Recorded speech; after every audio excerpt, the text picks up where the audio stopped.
Do stop-start systems actually work? Well, I'm going to find out. It's nearly 8 o'clock, I've got less than a minute to go. At 8 on the dot, I'm setting off and I'm going to do a journey now. Here we go, with the stop-start system switched on. And then tomorrow at 8, I'm going to do the exact same journey, but with the stop-start system switched off. Oops. This car can be a little bit difficult on a cold start. The gas pedal is horrible for the first 10-20 seconds. It does say let it run for 10 seconds in the owner's manual. It's just very, you press it and it goes, and then it cuts power and you come off.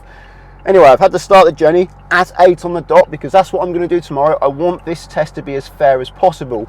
The weather looks like it's going to be about the same as well, which should help, within a few degrees Celsius. Miserable weather. Today it's 7, tomorrow it says it's going to be 9.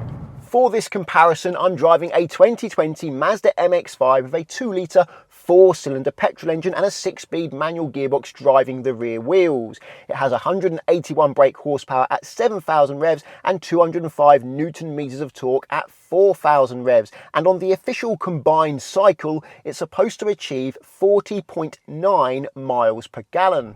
If you're interested in what stop start is, well, when I stop the car and put it into neutral and come off the clutch, the engine switches off to save fuel. The moment I press the clutch, the engine fires into life so that I'm ready to go. Most cars have been fitted with this system for the last 10 years. Today, if you're buying a petrol or diesel car new, I don't think there's one that doesn't have the system. But whether or not it saves fuel, that's been open for debate for some time. Many people think it doesn't, which is why I'm doing this test. The gas pedal is feeling much better now. On a cold start, it's not good. When you press the gas pedal, it kind of just shoots you forward, and then when you come off the gas, it slows you down quickly. Apparently, it's because the way the engine's computer is set up is it tries to heat the catalytic converter up as quickly as possible. It's prioritizing that over drivability, so it retards the ignition timing, making it almost undrivable. I mean, it is drivable. You can get it smooth if you're really careful, but it's not easy. And often I just use the clutch without the gas for the first 30 seconds of driving, which isn't bad because I have to go out my car park, which probably takes about that. But on that occasion, I saw the time, it clicked over to 8 and I was hurrying a little bit and I was driving it like my other car where I do use the gas there. So it was like this. At the moment I am stopped at traffic lights, but the stop start system isn't kicking in. And that's because the engine's cold. It doesn't kick in until the engine reaches a certain temperature, but that's going to be the same for tomorrow when I do the same test. Actually, it's not going to be the same for tomorrow because tomorrow I'm going to have the stop start system switched off. What am I talking about? Okay, so I'm waiting behind this parked car.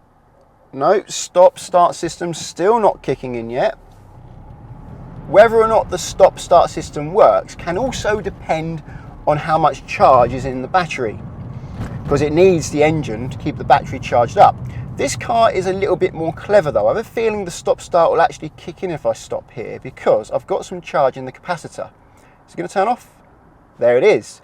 So this car has a capacitor, and when I slow down, it puts electricity into that capacitor so that the alternator, which is the electricity generator, doesn't need to charge the battery. Most cars have some kind of energy recuperation these days, but it charges the battery, and batteries are slow to charge. What's good about a capacitor is, although it can't hold much energy, is it charges really quickly. So in that short period of time when I'm slowing down, I'm able to capture and use later more electricity. It's still here, I've still got some energy. When it goes down to 1 bar, it basically means it's empty. At the moment it's on 2 bars and it's powering my electrical system. So the alternator, the electrical generator, isn't really doing much at the moment. Surprised how long that 1 bar is lasting actually. And I'm going to start slowing down for these traffic lights soon, and that will start to charge it up. If I go into a lower gear, it charges more quickly as the revs are higher. So going down the gears actually does save me fuel in this car in more ways than one. So I've got 3 bars there now, and the engine will turn off because there is electricity available. It's saying here how long the stop-start system's been active, 15 seconds so far. It's got a total time of 5 hours 58 minutes. I don't know when that's since. Can't be since I've had the car, surely it's more than that. Oh, it's just gone up to 5 hours and 59 minutes. I've deliberately chosen a route with a lot of traffic lights, so I'm actually getting to use the stop-start system. There'll be no point doing this test if I was on a country road and not stopping and starting, or on a flowing road with roundabouts. It's only fair to do the test on roads where the system is intended to work. Some people believe that stop-start is bad for the engine, and in many ways it makes sense that it should be, because most engine wear happens within the first few seconds of starting the engine. But where many are mistaken is that most of the engine wear happens during the first few seconds of a cold start. Once the engine is already up to temperature, each subsequent start doesn't matter so much, although it should do in a way, because engines require oil pressure, not just oil. And when you turn the engine off, the oil pressure is at 0. The oil pump isn't working. However, it does seem to be the case that stop-start systems haven't been wrecking engines. Big end bearings don't seem to be wearing out because of the systems. There are cars that have these systems with loads of miles on, with good bearings still. And I mean like hundreds of thousands of miles, and they seem to last. It was always a worry of mine when the systems were new. I think the Mini was the first car I knew to have it, and that was in about 2004, one of the earlier systems. By about 2010 it was common, and certainly since 2015 or so, I think just about every car has it. There are a few that didn't, but most did and do. Oh, my capacitor has got 4 bars. I was going downhill, so there's loads of electricity, so it'll be able to activate the stop-start for a long time and still keep my electrical systems working. It can't run the air conditioning, it can't spin the compressor. That would be nice, but I think it would need a lot more energy to do that. This little capacitor will do things like my wipers and my lights and my stereo, but it's not going to spin an air conditioning compressor. Are you thinking, why am I using the MX-5? Why aren't I using my normal learner car? Is there something wrong with that? Well, no. Well, actually, yes. The stop-start system in that is rubbish. It works, it turns itself off and on, and in some ways it starts in a smoother manner than this. When this one starts, it kind of shakes the car a little bit. Like that. That was good timing, wasn't it? Yeah, my capacitor's empty, so it started the engine because it needs to charge the battery. It needs the alternator working. Where was I? Oh yes, about the Leon, the stop-start system and that. It doesn't work because when the engine turns on, it takes a moment for it to gain strength. So if I try and move away as soon as it's turned on, the car like stumbles and it stalls sometimes. I have to give like 3,000 revs to move away immediately. What I have to do is push the clutch down, wait like a second, which feels like ages when I want to get going, and then add gas and move away. So generally in that car, I have the system switched off because, well, I don't find it works.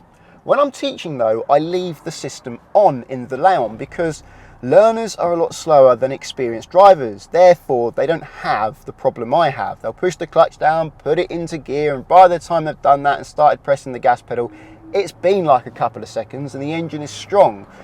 But when I do it more like this. So the engine's off and I sort of do it all at once and get going, and the Leon cannot handle that. So 28.8 miles per gallon so far, 2.9 miles. It's not going to be a journey where I get good economy figures. This is traffic. This is a congested rush hour crossing the river in Colchester. There's only 3 main ways across the river, and if you're crossing the river, you're going to be stuck in traffic, which is the whole point in this test, to see if stop-start system actually saves you fuel in situations where I am stopping and starting a lot, as I am now. Try and leave this junction clear, help some people out, keep the traffic flowing, shorten the queue. An advantage of the stop-start system in this car is it's easier to get it into first gear. Usually when I stop in this car and I'm in neutral, when I want to move away and put it into first gear, it's really stiff until the engine's properly warmed up. And even then it can be a bit stiff sometimes. And I'm not the only owner that complains about that. It's a common issue with the MX-5. But when the engine's off and I start moving with the stop-start system, so clutch down, the engine starts as I put it into gear, it goes in really easily. So that's one other reason why I'm quite inclined to leave the system switched on in this car. Now earlier I said that when I do a cold start in this car, I just use the clutch to begin with and not the gas, because the gas is so horrible to use. And in other videos, if you've watched my other content, I've said this car won't allow you to move away if you just use the clutch.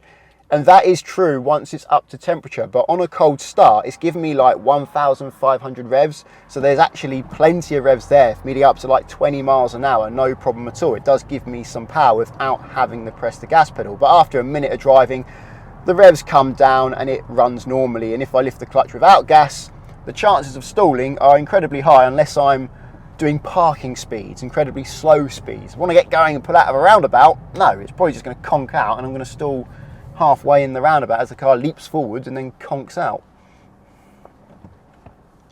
Stop-start system in this car is pretty good simply because it just activates so often. I'm doing lots of little stops and starts here and it's not giving up and going, no, I need battery. It is still working, and I think it's down to that capacitor helping the battery stay charged, because when I am stopped it's not using energy from the battery, so the alternator has less work to do. It is raining a little bit today, but the road isn't wet yet. It's just wet enough to sprinkle a bit of water on my windscreen. The automatic wipers don't seem to be clearing it. I have to keep waking them up by turning this. Oh, they're doing it now. They have a little bit of a mind of their own. Sometimes they turn on, sometimes they don't. Sometimes they turn on when it's not really wet, like now. I don't really need the wipe. I do have a sensitivity control, but I never find I can get it right. It's either wiping too often or not often enough. The heating is set to 21 degrees with the air conditioning on, and the heated seat is on 2. There's 3 settings, 1, 2 and 3. So I'm about middle heat. I can handle that throughout this drive. I couldn't handle 3 for the whole drive. That is too hot. I'll keep that exactly the same for tomorrow. 28.2 miles per gallon.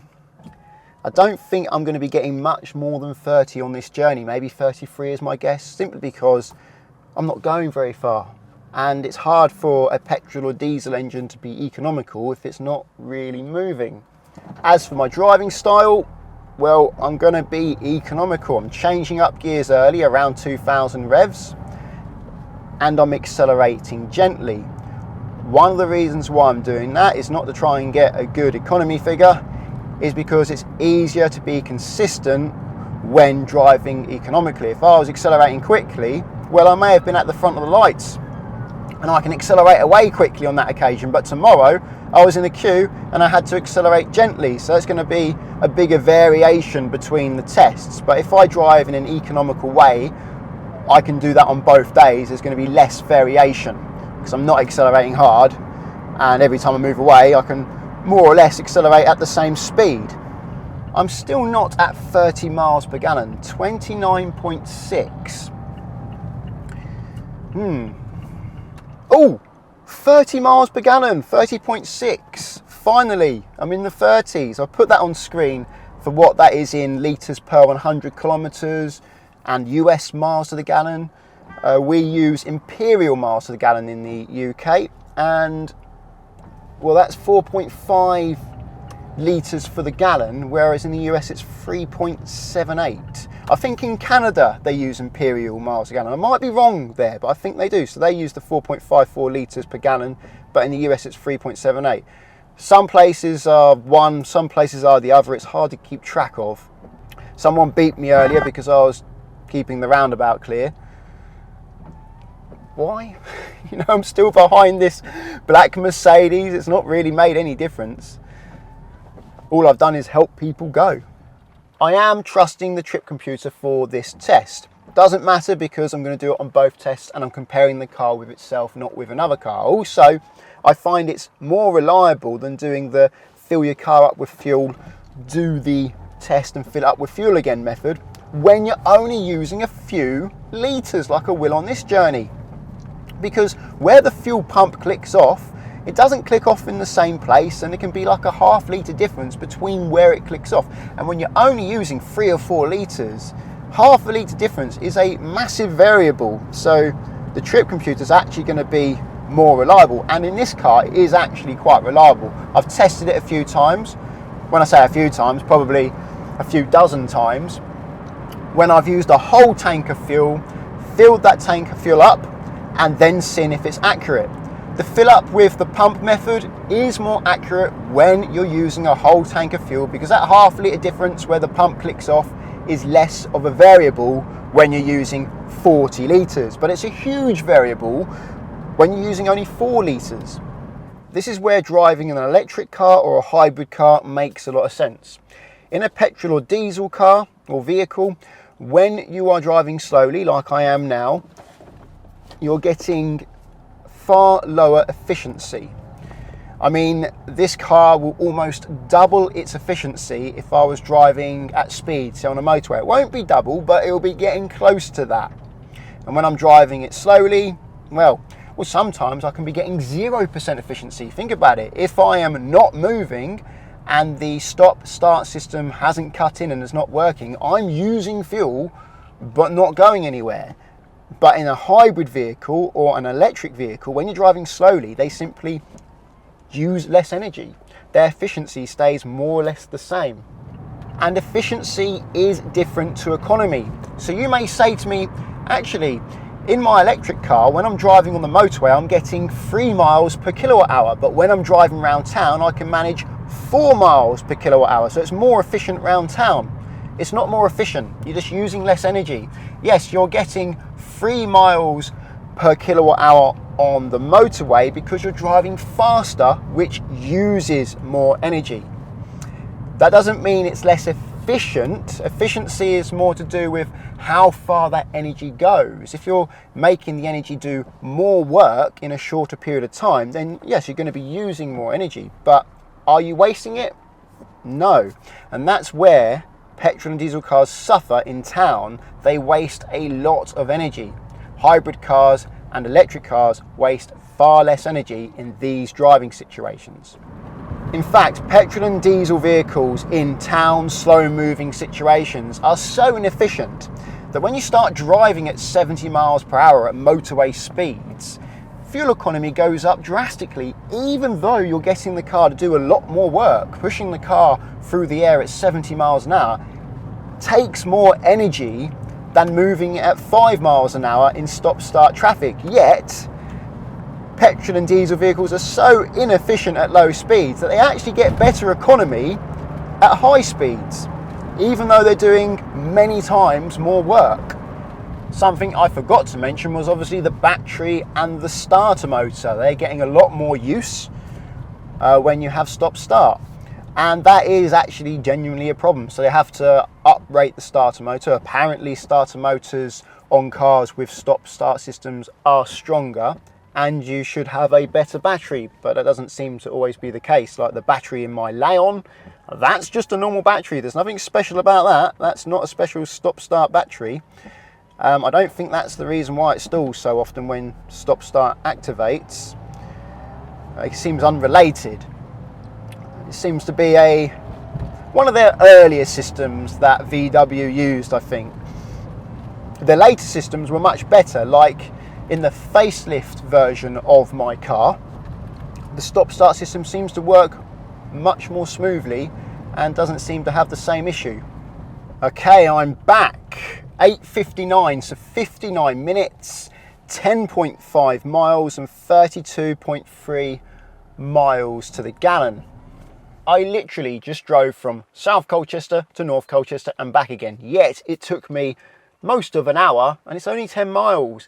That's what it's like trying to cross the river and cross town at this time of day. However, tomorrow it shouldn't be any different. Weather conditions are the same. More rain usually means more cars, And it's a midweek. Today is Tuesday, tomorrow's Wednesday, and I'm going to do it at 8 o'clock on the dot again. I think it's important to keep the same time now, so I'm getting the same driving conditions. Oh, and if you're wondering why sometimes I call Colchester a town and sometimes I call it a city, it's because I'm 35 years old and it's been a town pretty much my whole life. So I've had 35 years of calling it a town, or maybe not 35 years, since when I learned to talk. It's going to take me a while to get used to calling it something else.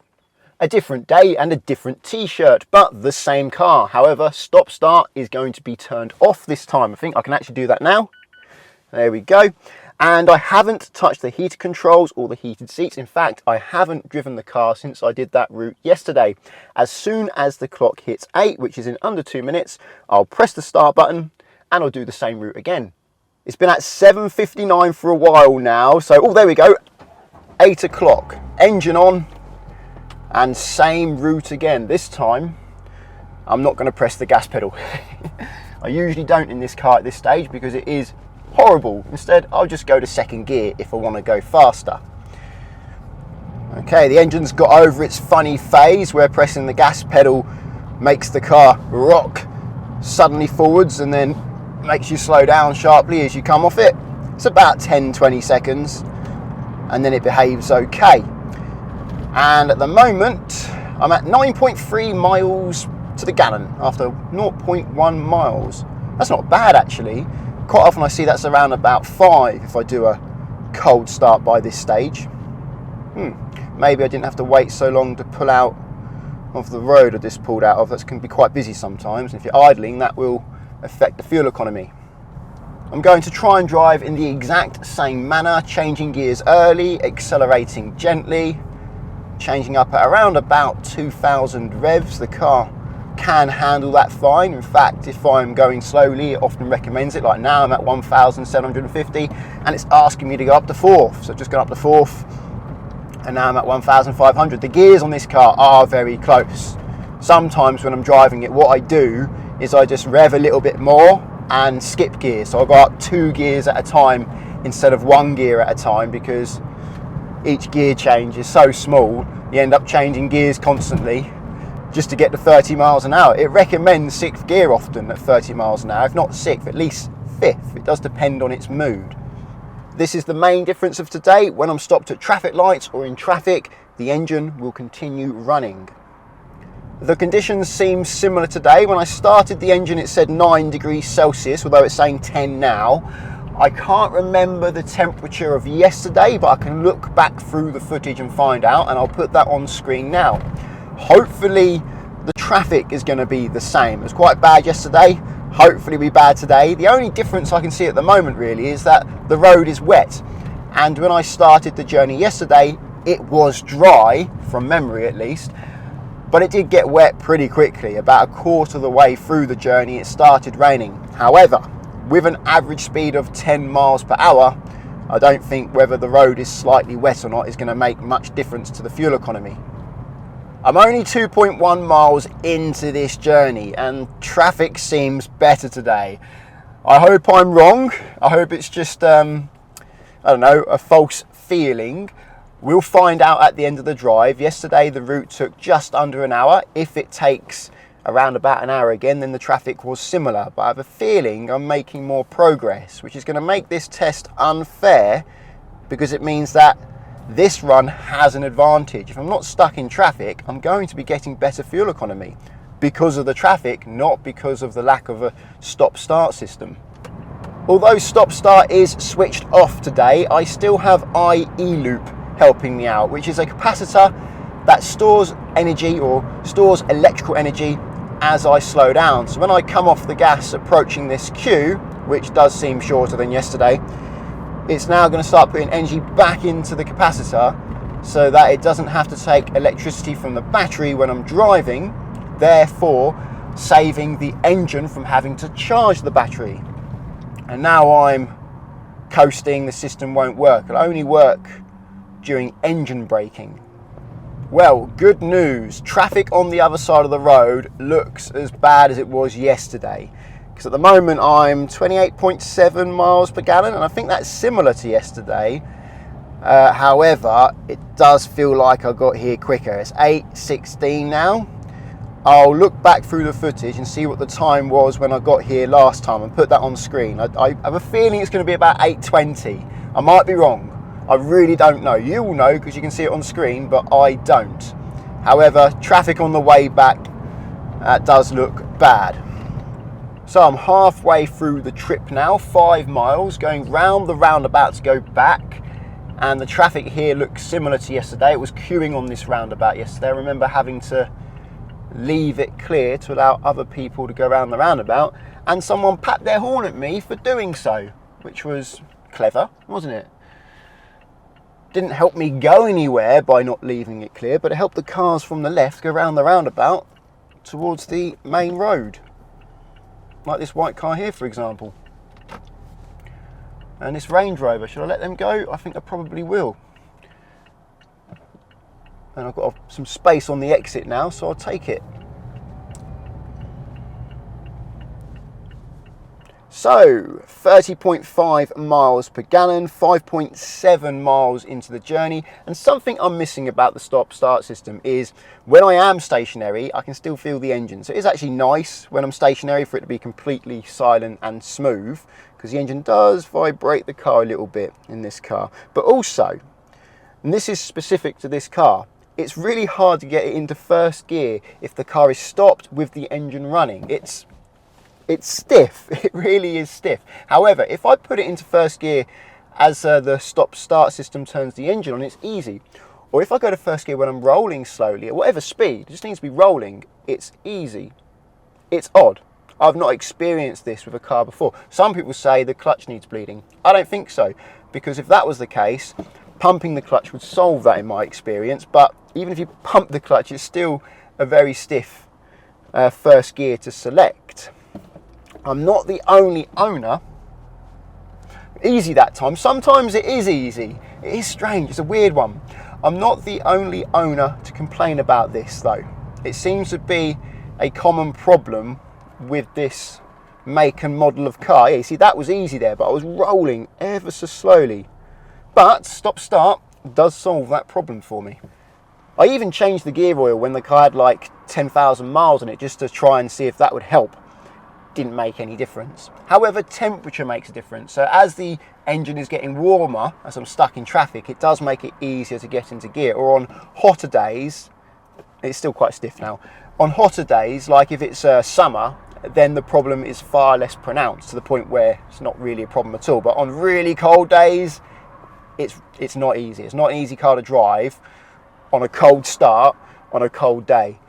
Now, I was saying earlier that I think the traffic is better today, but now I'm starting to think it may even be worse. I don't know. I'm sure it's not the same all the way throughout. Some bits are better, some bits are worse. We'll find out at the end. Got 22 minutes until it's been an hour, and I wouldn't be surprised if it takes me 22 minutes to get home from here. Therefore, it may end up being the same, but at the moment fuel economy is worse. 28.4 miles per gallon. I remember being in the 30s round here, and I can just see the numbers tick down as I'm stopped in traffic. Whereas when I had stop-start switched on, the numbers stayed there. When I stopped, the numbers weren't coming down as the engine was idling. 28.2. I've been stuck in traffic for a while now, and the heat from the engine seems to have heated up the gearbox, so it's a lot easier now. It's still harder than an average car, but it's not annoying. 8.4 miles in now and 50 minutes. 27.8 miles per gallon. The weather is slightly different today. It is a bit warmer and overall less wet. Even though the road started wet today, it's not raining, and yesterday it did start raining. But I'm fairly certain that is a worse number than yesterday. I think I was in the 30s, I don't remember. I'll look back through the footage and put it on screen, the economy I was at when I was this much through the journey. It does seem to save fuel. Stop-start does seem to work. At the moment, the engine's running, I'm not going anywhere, I'm getting 0% efficiency. And it's 27.8 miles per gallon, and if I wait here much longer, that's going to be even lower. In my experience, cars get worse fuel economy in the wet when it's raining, but that's usually at motorway speeds. I don't tend to notice much of a difference when I'm in traffic or in urban areas. I'm not sure why cars seem to get worse fuel economy in the wet. Maybe there's higher resistance for the tyres, or it might be because when it rains, less people walk, less people cycle, more people take their cars, and therefore traffic is worse. Okay, that's the end of the journey, 10.5 miles, and it's 9 o'clock, so exactly 1 hour. I'll put on screen now the length of yesterday's journey with its fuel economy and the length of today's journey with its fuel economy so you can compare. They do seem similar lengths though. I think each journey was within a couple of minutes of each other. So traffic in the end was similar, although it felt different at first, probably because I was just worried. I was worried that the test wasn't going to be fair, so I started overthinking it. I've worked out how much each of the journeys cost with stop-start and without stop-start. I am happy with the test though. Both trips took within a minute of each other. One was 60 minutes, the other was 59. I couldn't hope for a better result than that. The traffic was obviously very similar despite what I felt. Even if I was to go to the trouble of trying to get two of the exact same car with two drivers and to drive them in convoy, I don't think the journey times would be within a minute of each other, because one car may get past the traffic lights, the other car could get stuck. One car may get past a junction, the other car could get stuck for longer, and then the cars would gradually get separated over that hour with more cars in between, and the journey times may end up being more than a minute different anyway. Also, the drivers would be different, and not all drivers are the same, so that would make it less fair. So the cost of the trip with stop-start switched on, £2.21. With it switched off, £2.47. So 26 pence saving from having the system switched on. I also worked out how many more miles I would get per tank of fuel. I typically only get 30 litres in this car when I fill up. It's a 45 litre tank, but the fuel gauge is very pessimistic and it starts getting near a quarter and below a quarter when I still have quite a lot of fuel in it. The fuel light comes on and I think I get like 35 litres in. I never wait until it's that low. I usually fill up before then, but typically my fill up is 30 litres, which is about £45. Now I know I'm using litres and miles per gallon, but that is just how it's done in the UK. I don't make the decision, it's just how we do things here. It is awkward. It means I have to convert litres to gallons, but I know an imperial gallon is 4.54 litres and a US gallon is 3.78 litres.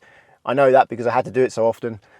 So it's not a big deal, I can convert. But anyway, my typical 30 litre fill up, if I was driving in those conditions, stop-start, with stop-start switched on, I would get 213 miles per 30 litres of fuel. With it switched off, I'll get 190 miles for 30 litres of fuel. So stop-start being switched on will give me an extra 23 miles per tank of fuel. So, in answer to the question, does stop-start save you money? Well, it certainly saves you fuel driving in those conditions in this car. Whether or not it saves you money because the car is probably going to be a bit more expensive to buy, the batteries are more expensive, although they do tend to last longer than more expensive batteries. Whether it saves you money or not, that's a bit more complicated, but it certainly seems to save you fuel. Of course, it depends on the journey. If your journey has lots of traffic lights, lots of traffic, and you're stopped for a long time, then stop-start can save you fuel. But if you're on a flowing journey, you're probably not going to notice the difference. If you're interested why this fuel gauge is so pessimistic, I think it's because the manufacturers designed this car with track driving in mind. So if it's telling you it's nearly empty, but there's still 10 litres in there, even if you're going around a corner really hard and all the fuel is going to one side of the tank, you shouldn't get fuel starvation to the engine. The engine is also designed to maintain oil pressure at 1.4 G of lateral force, and tyres give up at like 1.1-ish G depending on the conditions. So you can drive the car as hard as you like and not worry about problems. If you're interested in seeing me take this car on track, I'll leave a link to a video up there in the top right hand corner of the screen. Well, I hope you found the video interesting. If you have, please give it a thumbs up. And if you're looking for car insurance, check out the links to Collingwood and Confused in the description. If you're learning to drive and want to insure yourself on somebody else's car for practice, Collingwood are there for you, because you can do so without affecting the owner's policy, and that takes away a big stress from the owner of that car. Via the link at the moment, there's up to 35% off and a £20 Amazon gift card. If you want to insure your own car, I recommend checking out the link to confused.com, because you fill out one quote form and get loads of quotes back to compare who's cheapest. It's what I do when I'm looking for car insurance. And what's great is that you can change the car in that quote without having to do the whole quote again. So it's a really useful way of comparing how much it costs to insure different cars, quick and easy. Using the links doesn't cost you anything, and it does support the channel, so thank you very much. Subscribe to get my future videos, and until the next one, cheerio.